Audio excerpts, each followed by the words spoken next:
சாப்பிட்டீங்களாங்க? உட்காருங்க. என்ன school raise வேணுமா? மாப்பிள்ளை சாப்பிடாத போயிட்டு பாரு. வீட்டுக்கு கேட்டியில் போட்டு கொடுத்து அனுப்புங்க. அவர் கொடுத்துக்கிற பணத்துக்கு மதிப்பு ஜாஸ்தி, குணத்துக்கு எந்த மதிப்பும் கிடையாது. குணத்தால ஒன்றுத்தையும் நீ பண்ண முடியாது. உன் குணத்தை வச்சுக்கின்னு உன் வீட்டுல தான் நீ வந்து அன்பு காட்டணும், பாசம் காட்டணும். யார் கட்டியும் பணம் தான் பேசும். பணம் பத்தும் செய்யும், குணம் ஒண்ணும் செய்யாது. பணத்தினால தான் நம்மளுக்கு ஒரு காரியம் நடக்கணும், ஒரு சர்ச்சு கட்டணும், ஒரு இடம் வாங்கணும், ஒரு ஊழியம் நடக்கணும்னா என்ன தேவை? நான் குணத்தை வச்சுக்கின்னு இந்த தரிசனம் கிடைச்சிச்சு, இந்த இடம் தான் இந்த இடம் தான் மகா ஒரு உதன நடக்க போகுது. பணம் கொடுத்தாதான் மேஸ்திரி வருமா, எல்லா காரியமும் நடக்கும்.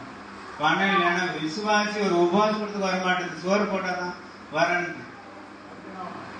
இந்த மாதிரி குணத்தை வச்சுக்கிற வாங்க ஜெபம் பண்ணலாம், நம்ம பாரத்தோட தேசத்துக்காக ஜெபிக்கலாம்னா பாஸ்டர் முடிச்சிட்டோன்னு எதனா தருவீங்களா? நீங்க எதனா கிஃப்ட் இருக்குதா? இப்ப கூட பாரு ஒரு மஞ்சா கார்டு கொடுத்துக்கிறாங்க, கிஃப்ட்னு இவ்வளவு ஜனம் பணம் தாங்க. இவ்வளவு ஜனம் இல்லைன்னாக்கா எரியும் சாப்பாடு போட்டு தண்ணி கொடுத்து அனுப்புறாங்களான்னா அட போப்பாங்க அந்த கூட்டத்துக்கு என்னத்துக்கு போகணும்னு. இது மாதிரி ஒவ்வொரு விஷயத்துக்கும் நம்மளுக்கு பணம் தான். ஆண்டவரே பணம் இல்லாதவர்களே இடத்துல வந்து வாங்கி சாப்பிடணும் தான் சொல்லிக்கிற. குணம் இருக்கிறவங்களே, பாசம் இருக்கிறவங்களே வந்து என்கிட்ட உட்காந்து ஜெபம் பண்ணி பாருங்கன்னு சொல்லல.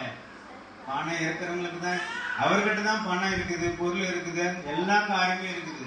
என்னிடத்துல வந்து என்ன பண்ணுங்க, வாங்கி சாப்பிடுங்க அப்படின்னு சொல்லி இருக்கிறார்.